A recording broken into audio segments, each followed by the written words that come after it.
నిజామాబాద్ జిల్లా మైనన్ మండలంలో దూన్పాల్ గ్రామంలో వన మహోత్సవం కార్యక్రమంలో పాల్గొన్న ఎమ్మెల్యే ప్రశాంత్ రెడ్డి మొక్కలు నాటారు. ప్రతి ఒక్కరూ చెట్లను పెంచాలని, ప్రకృతిని కాపాడుకుంటేనే మనకు భవిష్యత్తు ఉంటుందన్నారు.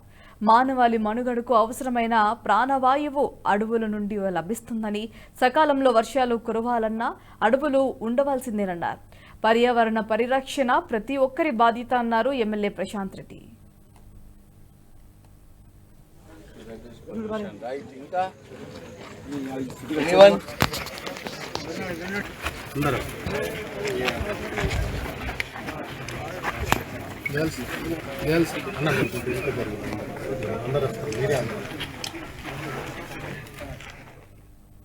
ఈ వీడియో మీకు నచ్చినట్టయితే లైక్ చేయండి, 10 మందికి షేర్ చేయండి. అలాగే కామెంట్ల రూపంలో మీ అభిప్రాయాలను మాతో పంచుకోండి. Nationalist hub group of channels ను సబ్స్క్రైబ్ చేసుకుని తెలుగునాట జాతీయవాద జర్నలిజాన్ని ప్రోత్సహించండి. ఈ వీడియో కింద ఉన్న బెల్ ఐకాన్ పై క్లిక్ చేయడం మర్చిపోవద్దు.